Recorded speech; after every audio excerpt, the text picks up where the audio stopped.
Moi, c'est terrible. J'ai que des sous-vêtements de Noël. Pendant l'année, je me dis, bah, flemme d'acheter des sous-vêtements. Tu vois, j'en ai déjà, j'ai pas en acheter plus. T'as une passion pour les chaussettes aussi, quand même, faut le dire. Oui, en vrai, j'aime bien des chaussettes qui sont drôles, tu vois. Genre, Patrick, l'étoile de mer, je l'ai en chaussettes. Des cadeaux, des machins, des trucs de Noël, des pingouins.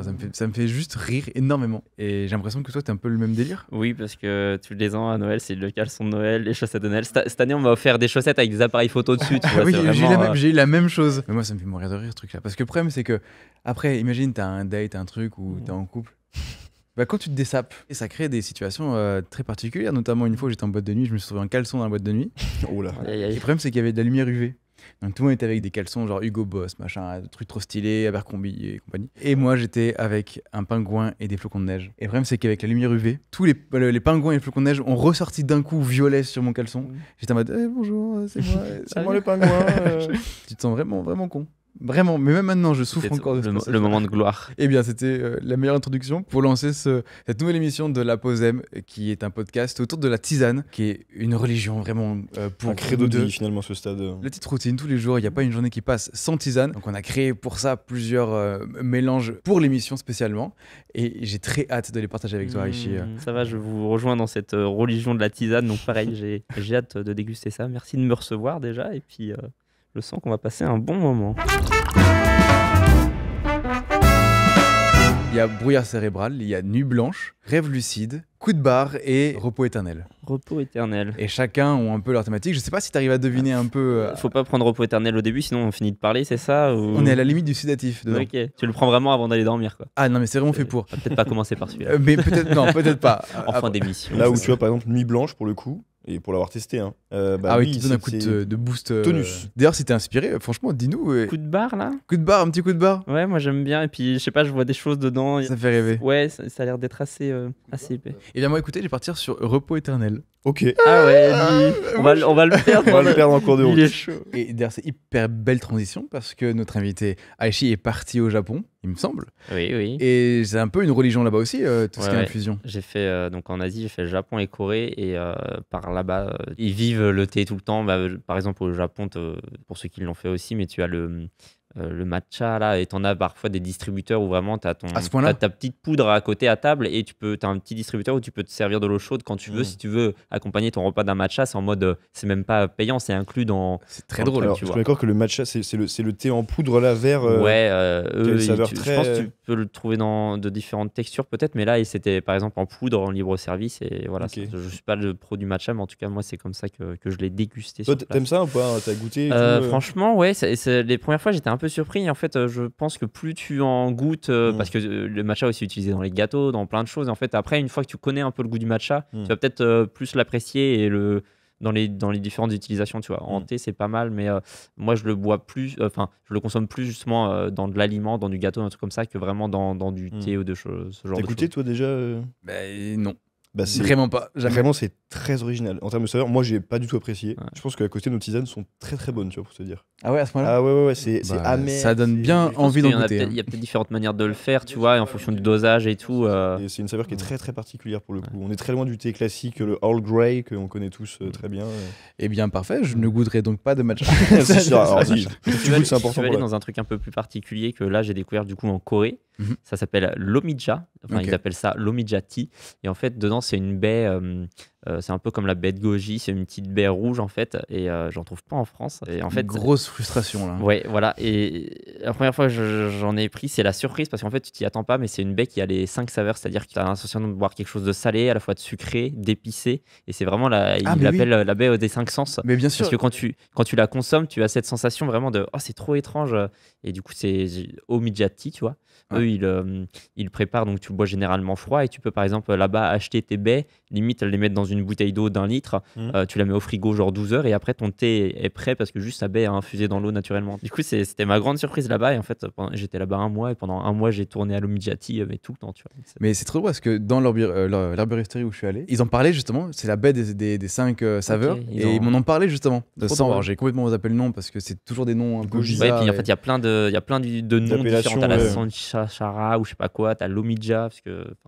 Et donc je vois très bien de quoi tu parles. Ok, trop bien. Et t'as pas eu l'occasion de la goûter? Ah non, malheureusement non. Mais par Va contre, falloir que t'ailles elles en m'en parlaient, les filles qui étaient dans le magasin, et toutes elles me disaient mais c'est incroyable comme truc. C'est très très bon. Mais du coup, finalement, transition toute trouvée, puisqu'encore une fois, du coup, t'es parti 1 mois au Japon. 3 semaines au Japon et 1 mois en Corée. Ouais. Ok, qu'est-ce qui t'a amené du coup à partir comme ça Alors, autant de temps, parce que c'est vrai que nous, les voyages, c'est vrai que nous, on le fait un peu en mode, on fait 2 semaines de vacances où on essaye de faire des choses.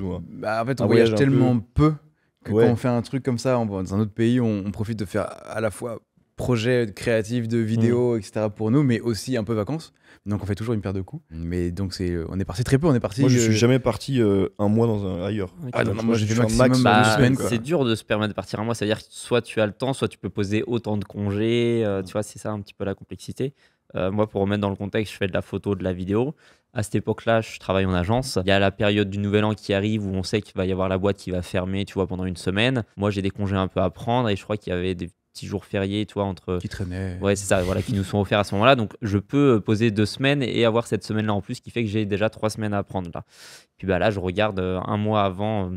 Donc, on est en 2019 à cette époque-là, tu vois. Donc, ça remonte déjà il y a un peu plus de 4 ans. Je prends mon billet d'avion, je crois, le 26 novembre pour le 26 décembre, vraiment pile un mois. Tu sais, j'ai vraiment la date en mode, ah, c'est pile dans un mois que je pars. Et là, j'ai 1 mois pour m'organiser, tu vois. Et puis, bah, je suis parti 3 semaines et j'y allais dans cette optique de faire de la photo et de découvrir une autre culture. Si tu connais pas trop mon travail, mais moi, j'ai toujours eu cette inspiration pour le Japon dans ma photographie, ce genre de choses.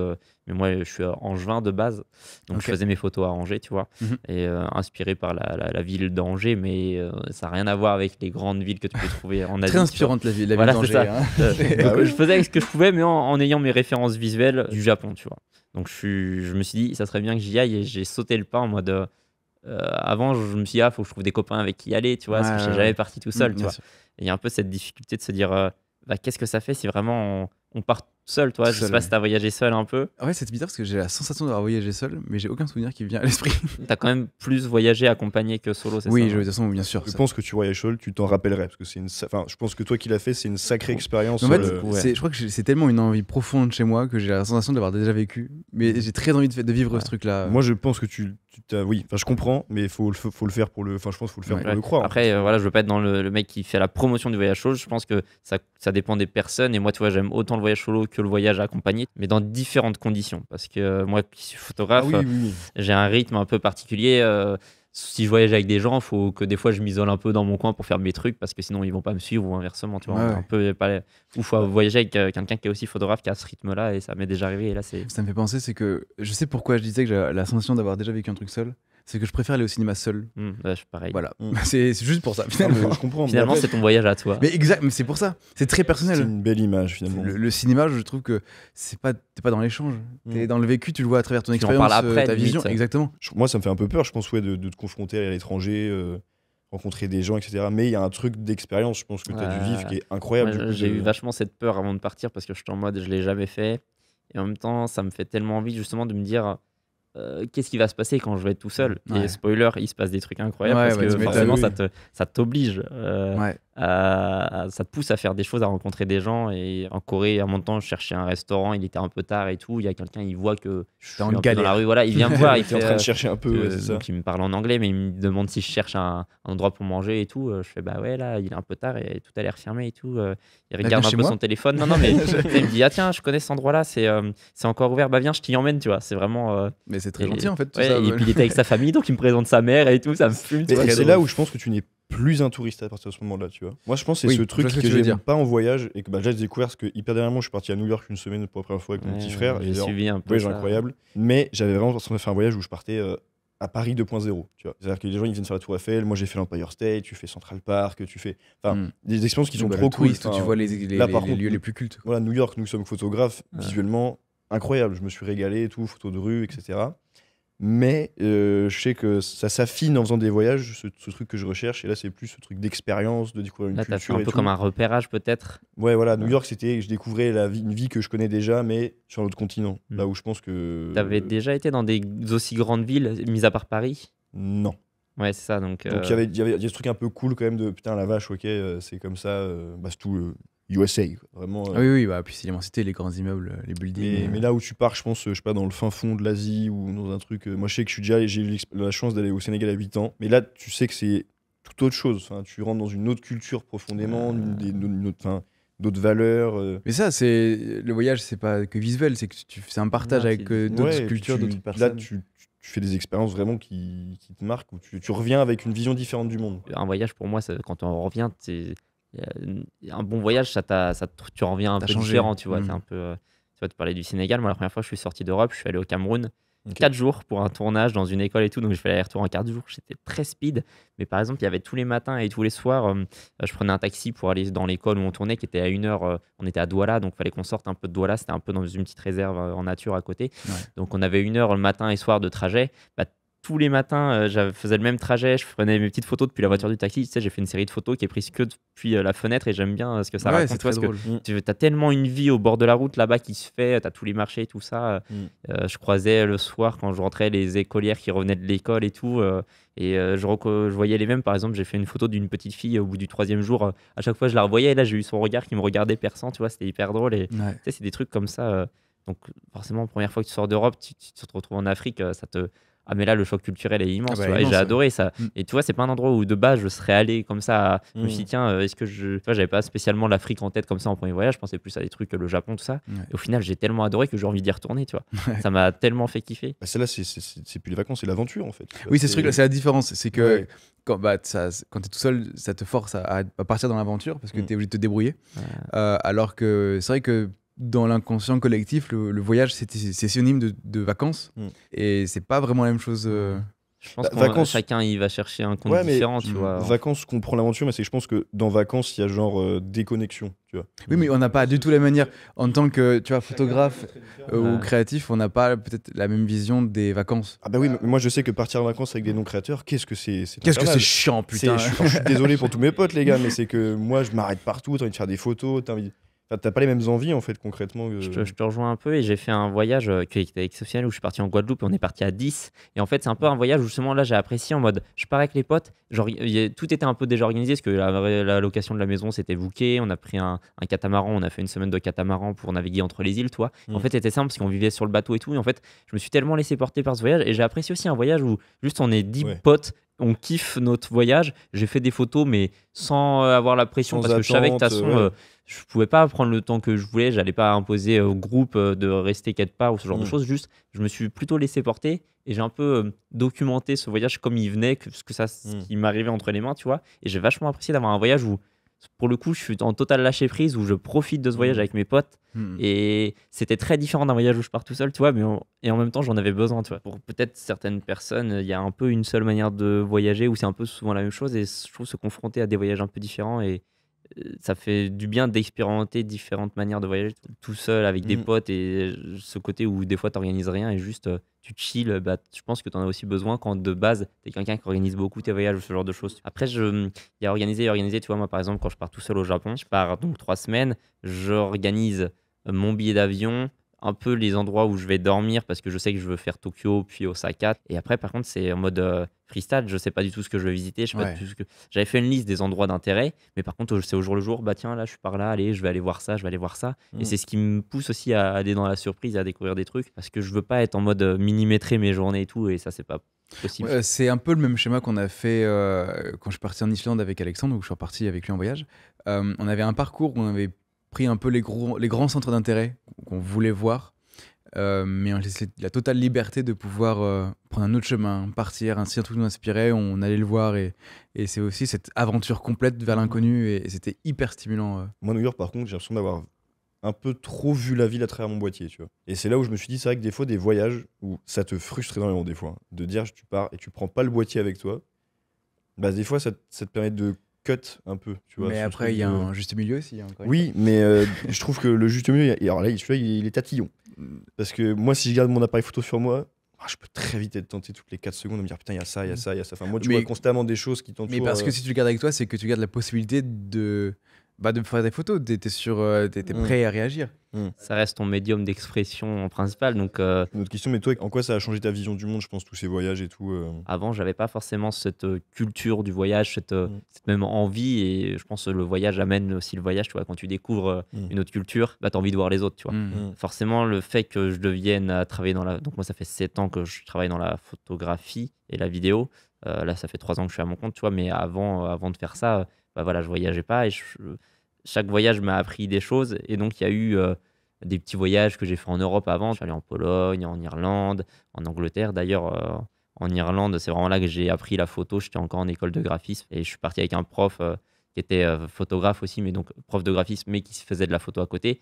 Et c'est là où il m'a appris à utiliser mon boîtier, en fait, parce que la balance des blancs, tout ça, pour moi, c'était, je ne savais pas ce que c'était. Si tu prends ta photo et que tu changes ta balance des blancs, tu vois, ça peut être plus chaud, plus froid. Et là, je découvre ce côté, je peux agir sur les couleurs de mon image, tu vois. Avant même, aujourd'hui, je fais de la retouche, du traitement, du Lightroom, tout ça. Ouais, bien sûr. Avant même de passer par ça, je découvre que à la prise de vue, je peux faire des. Et ça, à partir du moment où tu découvres ça, Tu débloques un monde. tu débloques un monde dans la photographie et tu commences à pousser un peu plus le truc, ce qui m'a fait après découvrir Lightroom, faire de la retouche, tout ça. Et là, un peu plus professionnaliser mes images et aboutir le truc. Et ça part de ce voyage en Irlande parce que je suis dans une expérience avec du monde où je découvre mon boîtier et c'est un peu l'élément déclencheur, tu vois. Pour revenir au voyage, comment tu as pu créer une espèce de business plan un peu pour vivre ton voyage, mais en même temps. On va dire qu'avant de partir au Japon, tout ça, j'avais déjà un peu exposé à Angers, tu vois. Et donc, j'ai découvert déjà que tu pouvais faire du tirage en exposition, vendre tes photos et donc déjà dégager un peu d'argent avec de la vente de photos. Donc ça, c'est un truc qui peut se faire. Tu peux dire, tiens, je vais partir en voyage.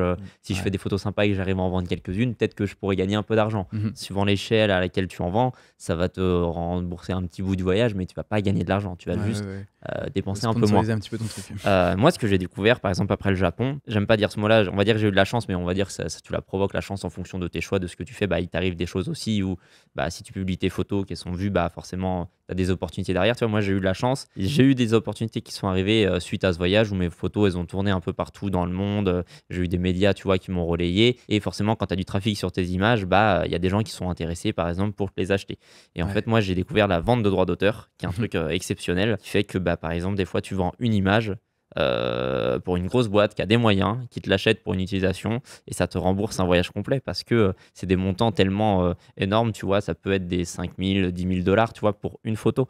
Et en fait, c'est un business, mais j'en vends pas souvent à ce prix-là. Hein. Mais par contre, quand ça t'arrive, champagne. En fait, voilà. Mais par contre, comme moi, ça m'est arrivé très tôt dans ma carrière d'indépendant. Je faisais déjà de la photo depuis un moment, mais c'est pas un truc que j'exploitais quand j'étais en agence. Genre, je faisais des prestats, mais on vendait pas les droits d'auteur, tout ça. C'était juste, on vendait une presta, tu vois. C'est pas connu. Moi, je connaissais pas, tu vois ça. Et moi, j'ai découvert ce monde-là, donc je m'y suis intéressé un peu plus parce que justement, quand j'étais en agence, je faisais des trucs très institutionnels, tu vois, films d'entreprise, photos, portraits d'entreprise classiques. Moi, à côté, je développais mon univers artistique, tout ça. Et en voyageant au Japon, j'ai continué d'exploiter mon univers et de développer ça. Et forcément, quand je me suis lancé en indépendant, c'est ce que je voulais développer. Et une fois que j'ai découvert ça, j'essaie de cibler des entreprises et de bosser avec des boîtes qui vont avoir du budget aussi pour ça, qui vont acheter des droits d'auteur. Et même sur les réseaux sociaux, aujourd'hui, par exemple, tu vends un contenu à une marque ou ce genre de choses. En fait, s'ils l'utilisent sur leur réseau, ils doivent t'acheter de la diffusion. En fait, c'est normal. Mais il y a plein de gens qui ne savent pas ça, tu vois. Donc moi, je fais beaucoup de la sensibilité sur ça. Même pour les petits créateurs, hein, tu vois. Moi, sur Insta, j'ai 13 000 followers. Tu vois, je suis un petit.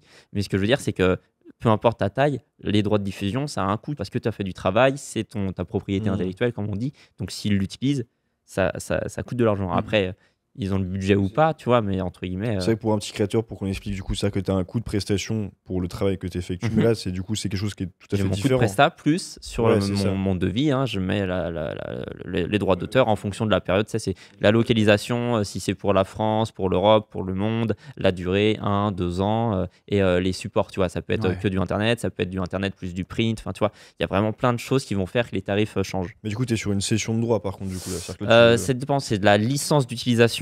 Et j'ai déjà fait de la session de droit quand j'ai travaillé avec Adobe pour la couverture de Lightroom, où là, ils m'ont acheté les photos et ils sont propriétaires des images. Je reste l'auteur, mais par contre, si je veux en faire un usage commercial, là, je suis censé demander leur accord. Même si ça se trouve, je l'aurais sans problème, tu vois, mais entre guillemets, si je veux faire une exploitation commerciale de ces images que je leur ai vendues, que je leur ai cédé, la propriété, ça passe par un accord écrit, tu vois. Mais ça, il y a plein de trucs qu'on ne connaît pas. Tu vois, les droits d'auteur, moi, j'ai découvert ça vraiment il y a 2 mois. Il y a 2 mois. Et pourtant, je suis indépendant, j'ai débuté ma boîte en 2017. Et ça, on nous dit pas, si t'as pas un mentor, quelqu'un qui vient te dire ça existe, en fait, jamais tu trouveras le truc. Et en fait, il y a un truc qui est très cool aussi, c'est que en fait, on a l'impression qu'on est tous concurrents. Alors qu'en réalité, on a un truc qui est exceptionnel, c'est qu'on est des artistes. Et donc, on vend une patte. Non, mais c'est vrai. Et donc, quand quelqu'un veut bosser avec nous, quand il bosse pour l'artiste, ton prix, tu mets ton prix de technicien plus ta patte, ta vision. Oui, ça a de la valeur en fait. Ça a de la valeur. Moi, je le vois, hein, c'est parce que j'ai cultiver un peu mon univers artistique, que des gens viennent travailler avec moi parce que c'est ce qu'ils cherchent. Tu vois, ils me le disent, on aime ton univers, on veut ça. Pour revenir à la couverture de Lightroom, vraiment, ils m'ont contacté, ils m'ont dit on aime ce que tu as fait au Japon, fais-nous, entre guillemets, vas-y, ta carte blanche et éclate-toi, fais un truc un peu dans la même chose. Bon, il y avait le Covid, donc. Toi, t'as une patte graphique assez marquée. Il a fait un truc pour moi qui sortait des sentiers battus de fou. C'est quoi ce que t'avais fait? C'était Montmartre, je crois. Ouais, j'ai pris une photo de Montmartre parce que justement, je pouvais pas voyager à cette époque, on était en plein confinement, donc j'avais un mois pour faire le projet. Et j'ai pris 10 jours où je suis venu sur Paris parce que pas de voyage possible. Je me dis, c'est pas grave, on va essayer de faire des photos à Paris. Moi, j'ai un univers qui est je suis très inspiré par les grandes villes, les buildings, tout ça. Japon, j'ai adoré, tu vois. Forcément, quand t'es à Paris, c'est un peu plus tradit, l'architecture, c'est un peu plus compliqué de. Je me suis dit, vas-y, je vais essayer, on va voir ce que je peux faire. Et justement, derrière, ça m'a amené à essayer d'autres choses dans d'autres trucs. Mais c'est un peu ce challenge où en mode, j'ai pris plein de temps, où j'ai fait des nuits blanches dehors dans Paris à shooter. Des fois, sur un spot, je restais 1-2 heures pour avoir la bonne photo, trouver le bon angle et tout. Et en fait, la photo qu'ils ont choisie, qu'ils ont préférée, que j'ai mis dans ma sélection, c'est une photo où juste je me baladais, c'était joli, j'ai déclenché et après j'ai continué ma route. Tu vois. C'est vraiment. Je me suis dit, ça c'est bon, ça, c'est vraiment la meilleure que t'as fait. Mais je trouve le message beau parce que ça ramène à la photo. En fait, des fois, c'est le truc le plus spontané en fait, que tu vas faire. Et c'est ça, c'est la bonne photo, c'est authentique. Et t'as beau des fois essayer de contrôler tout et millimétrer ta photo, parfois le truc spontané ça passe. Et ça rappelle aussi que t'as pas besoin de grosses prods, de gros budgets. Si des fois juste un truc spontané, ça peut marcher et ça peut plaire, tu vois. Moi, je comprends qu'en tant que photographe, vraiment photographe, c'est vrai qu'avoir ta photo, chaque fois que tu ouvres Lightroom le matin, il y a quand même un truc stylé, ça. C'était un peu un objectif que j'avais, un peu comme un live goal. Un jour, si je fais ça, ce serait énorme, mais jamais ça arrive dans la vie, tu vois. Et je me souviens quand je bossais en agence, chaque fois il y avait une nouvelle version, je voyais les couvertures, je faisais putain, c'est canon, tu vois. Et je pense que c'est un truc secrètement au fond de moi, je le voulais. Et ça a fini par arriver, tu sais. C'est trop cool ça. Il y a 2 versions de Lightroom par an, il y a la classique et la ACC, tu vois. Donc tu as 2 photographes par an qui sont mis sur la couverture. C'est monde, hein, c'est-à-dire que si tu veux stage ou n'importe où, ils ont vu ta photo. Ouais, c'est ça. En plus, ça, on en avait déjà parlé, c'est que je pense que c'est trop agréable, c'est une victoire entre guillemets, mais je pense que ce qui était le plus agréable, c'est de dire c'est cool, mais qu'est-ce qu'on fait maintenant? Et en plus, tu vois, je pense que c'était ouvert plein de portes derrière, c'était ça le plus agréable. En fait, je me rends pas compte, tu vois, sûrement, et en même temps, je me dis pas tant que ça parce que c'est un truc, les gens qui s'y intéressent vont voir qui c'est derrière, mais sinon les gens ils savent pas qui c'est qui fait les images et c'est très bien comme ça, tu vois, il y a ce côté où on reste, tu vois. Voilà. Moi j'ai passé 2 ans devant, et j'ai vu qu'il y a des gens. En fait, c'est moi qui ai fait ça, je fais. J'ai vu qu'il y a des gens qui, quand c'est sorti, qui regardent, tu vois, les noms dans la Adobe, dans Lightroom, dans Adobe Lightroom, tu vois. À propos, et tu avais un lien vers mon portfolio direct, tu vois. Donc les gens qui voulaient regarder pouvaient aller voir. Et j'ai vu qu'il y a des gens qui sont venus, mais ça reste très minime. Niche, mais il y a un côté où ça apporte aussi une crédibilité. Moi, quand je fais mes presse clients et tout, je le mets dedans, ce genre de choses. Ça fait aussi carte de visite. Mais il y a aussi ce côté où il faut pas s'arrêter à ça et après faut continuer. Faut rebondir et pas s'arrêter. C'est un sur peu, une tu victoire, te dis, j'ai fait un truc trop bien. Qu'est-ce que je fais après? Des fois, c'est pas forcément faire plus, mais c'est juste continuer à kiffer tes projets et être bien dans ton quotidien, tu vois. Par exemple, cette photo-là, c'était juste un toi qui te faisait kiffer. Et donc, il faut rester dans cette dynamique-là où tu continues sur ta lancée. J'ai fait une photo, elle a eu son histoire et maintenant, faut avancer et continuer à faire des projets, tu vois, se faire plaisir. Pourquoi la photo, du coup? Moi, comme je te disais, je viens de YouTube. Donc j'ai fait du YouTube en 2011 jusqu'en 2015. J'ai fait 500 vidéos sur YouTube, Minecraft à fond, tu vois. On est tous là, Minecraft.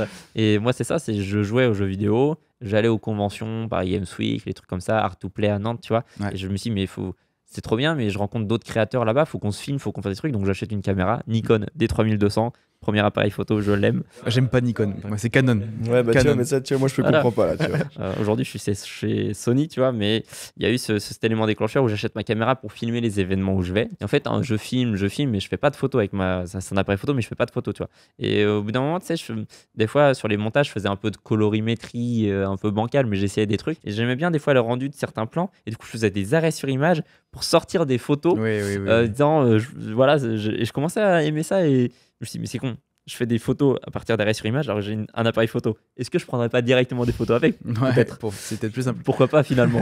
Et là, j'y ai pris goût de fou. Et après, tu vois, ça, c'est expérimenter des trucs. Mais vraiment, la base, c'est je filme les endroits où je vais en convention. Ça part de là. C'est trop drôle un peu de voir mais carrément. Le parcours. Moi, il y a un truc que je voulais voir encore avec toi, c'est que par rapport au voyage, tu as forcément vécu des dingueries. Et je voulais savoir si tu avais pas 2-3, en vrai tu peux faire plus que 2-3, mais si tu avais des anecdotes, des choses qui te sont arrivées. J'en ai plein. Oh voilà. Mais il y en a une que j'aime raconter parce que encore une fois c'est un truc que je trouve très beau. Donc moi j'ai un photographe qui m'a beaucoup inspiré pour me construire, tu vois, qui s'appelle Liam Wong, que peut-être certains connaissent parce que voilà, il est mondialement connu. Son livre a été, ces 2 livres ont été numéro 1 des ventes sur Amazon dans les catégories photographiques. Et donc lui, il a fait beaucoup de photos au Japon et c'est lui qui m'a fait découvrir le Japon de ça et qui m'a donné envie d'y aller. Tu vois. Avant d'y aller sur les réseaux, tu sais, on se suit. Donc lui, il a déjà vu mes images et on se suivait mutuellement. Donc en fait, je lui avais envoyé un message un peu innocemment en mode tiens, je vais au Japon à telle période. Est-ce que tu as des choses à me recommander, tu vois, des trucs à voir? Il fait, tu peux aller à tel hôtel, va dans tel quartier, tout c'est trop bien. Donc déjà, trop cool, il me répond. Très cool, ouais, voilà, ça. Il me dit, et je serai là-bas en même temps, donc si tu veux, on se voit. Tu sais, moi, je suis en mode, bien. Wow, incroyable. Et puis, donc moi, j'arrive au Japon et je lui écris, je fais, tiens, je suis dans le coin, dis-moi quand t'es dispo. Je suis derrière toi. Oh merde. Non, mais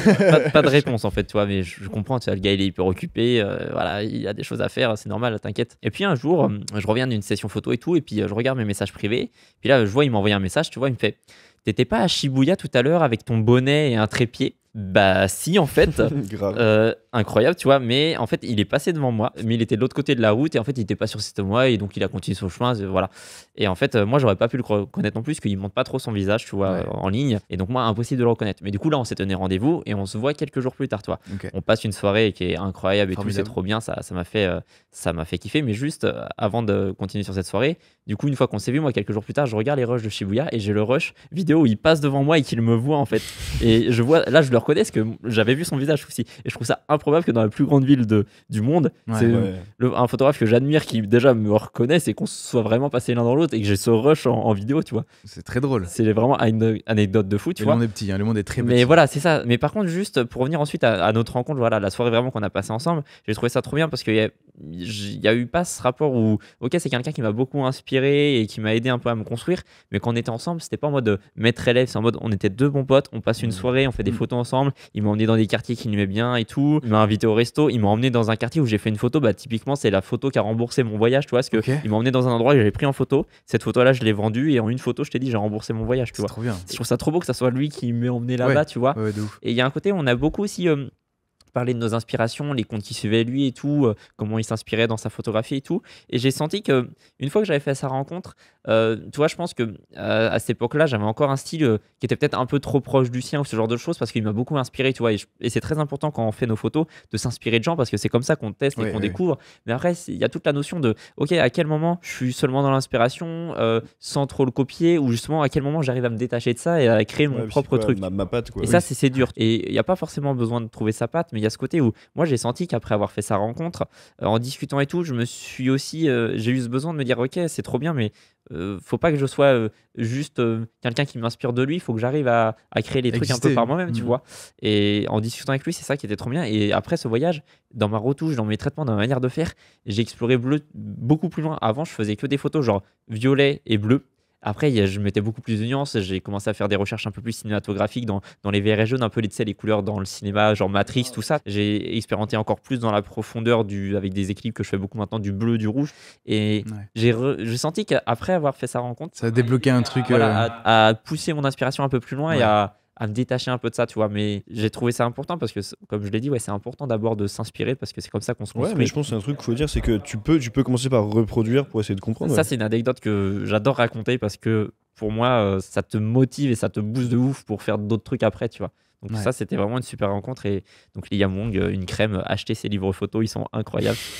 Et j'espère un jour pouvoir faire un livre aussi qualitatif que ce qu'il a pu faire. Est-ce que tu veux une deuxième anecdote? Ah bah, t'as l'air bien parti pour. Anecdote incroyable, en fait, qui là, je trouve justement, le fait de partir tout seul, de voyager, des fois, ça te met des choses un peu sur ton chemin. Tu te dis, tiens, c'est quand même beau ce qui s'est passé pendant le voyage. Il y a des petites étincelles qui sont arrivées.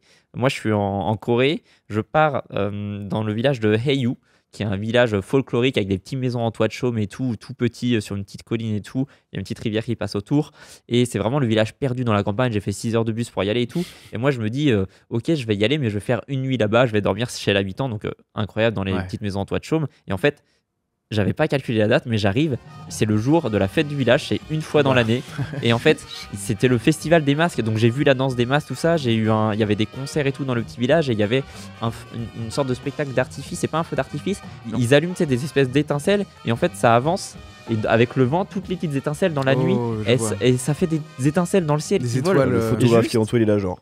Non mais. Je me dis, j'ai eu une chance incroyable de vivre ça parce que c'est une fois dans l'année, moi je suis en Corée, tu vois, j'y vais par hasard et j'ai trouvé ça trop beau juste que je tombe sur ce moment-là, tu vois. Ouais, bien Et sûr. c'est juste des bonnes surprises, tu vois. Et Ouais, c'est des moments qui te font sourire. j'ai envie de vraiment dire, des en fois, mode, c'est ça ouais. qui est cool quand tu apprécies, quand tu programmes pas trop, c'est que tu as des belles surprises. Des vraies surprises Et, pour le coup. et voilà, moi j'ai adoré. Donc ça, c'est un moment, tu sais, j'étais en mode. Oh, tu m'as demandé de dire une anecdote, mais peut-être que toi, t'en as une sympa qui te vient à. Tu sais, sache qu'une de mes plus belles photos de rue que j'ai vraiment encadrée chez moi, hein, c'est une erreur technique. Oh, bah ouais, ça m'est Et pensé à un truc, ça. ça c'est assez fou parce que en fait, première fois puisque j'étais allé voir quelqu'un justement pour moi si je pouvais le prendre en photo. C'était un SDF à Paris qui était posé, je crois, sur les Champs-Élysées, et je l'ai pris en photo. Et je crois qu'à ce moment-là, j'ai dû faire une merde. J'ai mis mon boîtier en automatique. Et c'est ouf, hein. Mais à ce moment-là, il y a un gars qui passe en marchant juste devant lui. Lui, en fait, il tend la main en levant le regard vers lui. Le gars, il passe et tout. Moi, je pense avoir fait une photo figée de fou. Et alors, je sais pas comment a calculé la lumière avec le boîtier, mais en fait, le gars a vraiment une jambe figée qui était statique. Et l'autre qui fait un mouvement de flou parfait avec le visage qui est pas net, donc il n'y a pas de truc d'identité, tu vois. Et du coup, je l'avais même pas capté, hein, je la regarde même pas. Je reviens à Nantes et tout, je commence à retoucher. Et là, je la vois et je fais waouh! Et c'était la première fois que je faisais une photo de rue où je te jure que genre, je l'ai retouché un peu et tout, j'ai fait truc à ma sauce, mais quand tu la regardes, du coup, t'as vraiment une Ouais, émotion, ça, c'est chaud, tu ressens quelque chose. Mais elle a raconté quelque chose. Elle racontait une histoire, cette image, Ouais. tu vois. Mais dans l'erreur technique, il y a un truc qui me fait rire aussi. C'était pour un travail au collège d'art plastique. C'était la plus belle erreur que j'ai pu faire quand j'étais au collège. Enfin, c'est même pas moi l'erreur d'ailleurs, c'est ma mère. Et enfin, c'est pas elle qui Maman. l'erreur. Ma mère est Toujours la bonne maman. Mais j'ai fait un travail d'art plastique où fallait. Le titre c'était Mon corps, c'est l'œuvre. Donc tu vois, très autobiographie, etc. Je savais pas quoi faire, j'étais pas inspiré et tout. Et à ce moment-là, je regardais beaucoup NCIS. J'étais vraiment très série d'enquêtes policières et tout. Je me rappelle que dans ce truc-là, il y avait toujours une autopsie à faire dans chaque épisode. Et quand ils pouvaient pas ramener le corps sur la table d'autopsie, ils prenaient des photos, des gros plans de chaque partie du corps et ils assemblaient les photos sur la table d'autopsie pour faire l'autopsie en photo. Et je trouvais ça intéressant comme truc. Mon corps, c'est l'œuvre. Je me suis dit, tiens, il y a peut-être un truc à faire avec ça. Je me suis dit, bon, bah, juste prendre des grosses photos de mes parties du corps, les imprimer et refaire mon corps avec ça. C'est marrant, mais c'est un peu pauvre dans le concept. Et je me suis dit, bon, bah, c'est de l'art plastique, je vais me peindre dessus. Et donc, je me suis peint dessus. J'ai pris de la couleur bleue, je me suis peint, mais un peu comme les os, je me suis peint vraiment les axes, en gros. Le bonhomme bâton. Ouais, c'est ça, un petit peu ça. Et donc, j'avais mis, après un short de bain, j'avais rien d'autre. Et ma mère prend des photos de tout ça. Ma mère, qui n'est pas photographe du tout, j'essaie d'expliquer comment ça marche, mais il y a un blocage qui se fait. Non, mais oui, j'entends, et tu fais pas. Mais bon, c'est. Donc, elle prend chaque partie du corps sans comprendre pourquoi elle prenait mon pied en photo, ma jambe, ma cuisse. Elle comprenait Elle pas le pourquoi, fait. mais elle le fait. Et donc, j'imprime les photos, etc. Et j'arrive au cours de la plastique où je montre ça. J'enlève toutes les photos de la pochette, je les place par terre. Et là, c'est le drame. Je me rends compte qu'il manque une photo. J'ai imprimé toutes les photos sauf une. Il manquait juste l'entrejambe. Il manquait le gros plan sur l'entrejambe. Il fallait que ça tombe là-dessus. Fallait faire vraiment. un dessin, justement. C'est ça. Et là, mon prof, il regarde le truc, il fait « Oh, ça, c'est une œuvre d'art. » Je fais « Oh, c'est gentil, merci. » Et là, il dit « Ce qui est très cool dans le projet que tu as fait, c'est que c'est unisexe. Il n'y a pas l'entrejambe. Et donc, du coup, tout le monde peut se projeter là-dedans. Et il fait ça, c'est hyper intéressant. Et tout. J'étais « Oui, c'est fait exprès. C'était la volonté. C'était la volonté. » Les profs d'art plastique, ils adoraient t'aider à mettre du sens dans ton propre truc alors que t'en avais pas. Puis toi, tu fais. J'y avais pensé aussi. C'était Luc Pasquette Oh là qui là. m'avait fait ça. Bah, J'en ai jamais parlé. Je lui ai jamais dit que c'était une erreur. Dédicace à Luc Il Pasquette. le sait vraiment. maintenant. Il m'a mis 20 sur 20. Tu m'étonnes qu'il a rien dit. Il était déçu, il s'est dit putain, mais 20 j'ai sur 20. jamais pensé à faire Non, ça mais- dans ma carrière. Mais les potes se foutent de moi par rapport à ça. Ah non, moi, je trouve ça trop bien que tu aies pu me faire ça, justement. Ah ouais, bah je sais pas. Mais en fait, je me sentais beaucoup plus à même de parler de moi plutôt que quelqu'un d'autre que. C'est un sujet que tu connaissais. Bah ouais. Après, voilà, des fois ça peut être dur de parler de soi, tu vois, mais au moins. Oui, mais ça, ça force à prendre du recul sur soi aussi. Ouais, je Et trouve de se ça- poser je des trouve questions ça sur fait du soi. bien, Et, tu vois. et c'est cool aussi. Tu vois, là, bah, j'en ai parlé sur une autre émission, mais en ce moment, je suis en train d'écrire une espèce de journal de bord sur un projet que je développe là. C'est un peu un mix entre journal intime, mais aussi journal de bord comme sur les navires. Et en fait, au début, je commence à écrire et tu vois, je disais que quand j'étais petit, je voulais être connu, puis après reconnu. Et je me dis, mais en fait, ça sert à quoi d'être reconnu et tout. Et il y a toute une remise en question, comme tu me le poses par écrit. Tu te demandes, est-ce que c'est vraiment censé ce que je fais? Est-ce que mes motivations, c'est vraiment mes réelles motivations? Ou est-ce qu'il y a un truc un peu plus profond? Ça m'a permis de prendre conscience que dans tout ce que je fais, dans tous les projets que je fais pas ça pour être connu, je fais ça pour être libre. Libre d'être vivant, libre d'exister à travers ma vision du monde, libre d'être qui je veux, etc. Et en fait, si j'avais pas fait ce truc-là par écrit, j'aurais peut-être pas pris conscience de ma démarche C'est personnelle. très Tu vois. important de faire cet exercice. Et tu vois, dans ce côté journal de bord, justement, moi, je viens de commencer à le faire. Ok. Que je fais sous un format de podcast où je le fais, justement, je le mets sur Spotify, et tout, Ouais, mais ouais. je le fais aussi en vidéo filmée parce que je sais que sur YouTube, les gens, ils aiment bien le voir. Et je fais ce truc où en mode, là, j'ai sorti 2 épisodes où en mode, je fais un petit peu le déroulé des sujets que je veux aborder. Et en fait, là, tu vois, par exemple, ça fait 3 ans que je suis freelance, j'ai fait un bilan sur mes 3 ans. Où je donne tout, hein, je donne chiffre d'affaires, tout ça, je suis hyper transparent parce que pour moi, il n'y a pas de tabou à parler de tout ça, tu vois. En mode, justement, ça peut servir à des gens qui se lancent et Bah, tout, dans tu ce vois. truc d'entraide dont on parlait tout à Donc, l'heure. donc ouais, je en dis fait, tout, tu vois. Et il y a ce côté où des fois j'ai fait des analyses ou sur ma première année, ma 3e année, et cet exercice m'a fait vachement de bien parce que j'ai réalisé plein de choses que si je l'avais pas fait, Ouais. tu vois. Et cet exercice du journal, donc face à l'écrit ou à la parole, je Mhm. trouve que c'est hyper bénéfique Ouais. et t'apprends plein de choses sur toi et ça te fait te remettre en question de fou, Carrément. tu vois. Mais Et si en l'introspection, plus, ouais. tu le partages avec des gens et que ça peut leur servir, tu vois, t'as tout gagné, je pense. J'ai une envie par rapport à ça. Est-ce que je peux vous lire la préface? Il m'a jamais lu la préface. Non, c'est vrai. Donc là, c'est une exclue, les gars. C'est un carnet, j'aime bien. Parce que moi, je note un peu sur le Il est- téléphone. alors, j'avoue, ouais, un beau carnet, c'est quand même un truc. C'est un bel objet, je trouve. J'ai hésité à faire justement un podcast ou des vidéos. En fait, au début, je voulais me filmer tous les jours. Et dans un projet à long terme, je me suis dit, c'est quand même drôle, dans l'optique de laisser une trace, de faire ça sur la chose la plus immatérielle qui existe au monde, qui est une vidéo. À stocker, tu peux pas l'imprimer, tu peux pas l'avoir en tant que matériel, quelque chose dans les mains. Et dans cette optique-là, de laisser un héritage, quelque chose après, je me suis dit que revenir aux sources, à l'écriture, de laisser un héritage aussi visuel, tu vois, de mon écriture, ça me faisait marrer. J'aimais bien Ah, mais ça. moi, je te et comprends. Enfin, moi, j'ai des écrits de ma grand-mère, de choses qu'elle m'a écrites à une époque que je vais garder. Faudra le scanner après. Ouais, voilà, c'est ça, exactement. Ouais. Allez, c'est parti. Un documentaire existera. Cela ne fait pas l'ombre d'un doute. Seule la question de la forme me tourmentait. Dans une époque où l'on immortalise chaque seconde de sa vie avec son téléphone, filmer chaque étape de ce projet paraissait le plus simple. Mais quelle idée saugrenue que d'immortaliser des aventures sur le support le plus immatériel qui existe à ce jour. La vidéo est un héritage qui vieillit mal, et me voilà embarqué dans un projet d'une vie, car des rêves les plus fous, il faut bien une vie pour les réaliser. Me voilà donc à vous écrire, vous et mon futur moi, pour vous témoigner ma plus belle histoire, celle d'un enfant de 27 ans qui voulait réaliser son rêve, être libre. Tu t'es quand même un peu posé dessus pour dire comment je lance le. Ouais. Ah non, mais Parce oui. que ça, c'est pas spontané pleine balle d'un coup, tu vois. Si, y a pas. Putain, tu l'as brouillon, écrit d'un je l'ai coup, écrit ça. d'un coup. oui. J'adore. Ça, c'est trop bien. Tu commences à écrire ta biographie, finalement, en fait. Là, il y a. Tu sais raconter des histoires, donc forcément, quand tu veux l'écrire, t'as un peu ce Toi, tu réflexe. as l'art de de le faire narrer, bien. toi. Ça, c'est- Bah après, ça m'amuse. Après, C'est trop bien. j'essaye aussi de faire un premier jet pour avoir cette authenticité. S'il y a une erreur de formulation, bah tant pis, c'est pas grave, c'est comme ça. C'est bien. Tu sais, au moins, poser ses idées sur le papier, je trouve ça trop bien. Ouais, et puis il y a un truc Pour revenir à analogique. ça, tu Il vois. y a un truc analogique Si, de. tac, tac, tu Pour fais moi, ton petit plan. le carnet, c'est la pellicule de la photo. tu vois. Bah oui. c'est beau. Et tu vois. Il y a un truc que j'ai bien aimé dans ta préface, tu disais combien de trucs il y aura dans notre vie ou je sais pas quoi, je sais plus comment tu l'as dit. On immortalise chaque étape de sa vie, chaque seconde de sa pour vie. la vivre. Et j'aime bien moi ça me fait réagir un peu à ce côté où on dit maintenant, c'est pas un truc qu'on entend beaucoup maintenant, c'est pas combien d'années on aura dans notre vie, mais combien de vie on aura dans une année. Et il y a un peu ce côté où maintenant on fait plein de choses différentes dans notre vie. Tu vois, là aujourd'hui je fais de la photo, de la vidéo. Ça se trouve dans 5 ans je ferai totalement autre chose. Je pense que j'aurai toujours cette volonté créative aussi, mais on est vachement aussi à même à justement, c'est un peu les moments où on peut expérimenter, faire des choses pour ensuite développer d'autres trucs. Tu vois, typiquement là pendant les confinements, il y a eu beaucoup de shootings qui sont arrêtés, tout ça. Je me suis dit, tiens, ce serait bien que je m'intéresse peut-être à les 3D, parce que là, tout le monde fait des shootings, des trucs en 3D, parce que les shootings, c'est plus possible de les faire. Ouais, tu vois. bien sûr. Donc là, par exemple, moi, je m'intéresse à la 3D pour peut-être l'évolution derrière, ça sera peut-être faire des choses entièrement en 3D, parce que j'aurais un peu envie d'arrêter la photo professionnelle, ou je sais pas, tu vois. Et il y a un peu ce côté où on.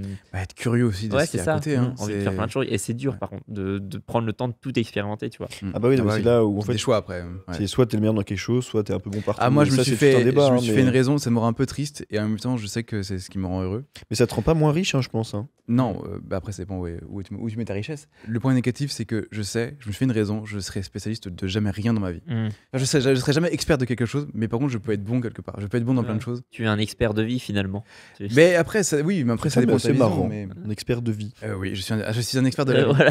Non, mais c'est juste que du prisme de ta personne, t'as pas envie de te faire mettre des œillères avec. Non, il y a trop de choses hyper intéressantes à découvrir, à faire, à expérimenter. Il y a trop de choses et la vie passe trop vite. Et je sais qu'une vie me suffira pas pour tout voir ce que je veux. Ouais, moi, je te comprends parce que j'ai juste pas envie d'arriver à 40 ans et de me dire putain, tout ce que j'ai pas fait, j'ai plus tant de temps que ça, j'ai plus l'âge de machin et tout. Enfin, tu vois. Et c'est très frustrant parce que là, on démarre une autre thématique qui est très intéressante. Oui, Non, mais si tu veux, juste pour résumer ça, moi, c'est un peu pour ça que j'ai du mal des fois à parler de l'avenir, c'est parce que je remarque que quand je prépare un voyage, des trucs comme ça, je suis tout le temps dans la projection et dans l'attente que des choses se passent. Quand tu as des projets que tu signes et qu'en fait il sort que dans 6 mois ou tu le fais que dans 6 mois, en fait tout ce laps de temps où tu attends que le projet se fasse, tu es un peu dans l'attente et tu vis un peu dans le futur ou en anticipation ou dans le passé. Et là j'ai essayé de faire un truc de plus en plus, c'est de rester vraiment dans le présent, et c'est pour ça que je veux pas me projeter sur le futur, ou quand on me demande c'est quoi la suite, bah je sais pas, parce que je veux plus me projeter. C'est vraiment jour le jour et considérer vraiment le moment présent, tu vois.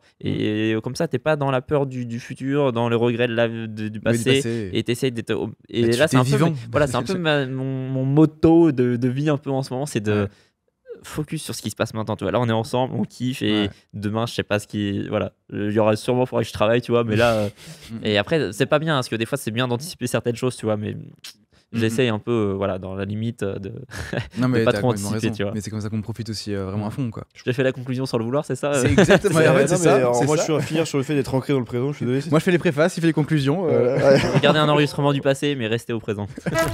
Comment devenir créateur sur le web? C'est la question qu'on s'est posée avec Damien Guilbert, et l'émission est disponible juste ici.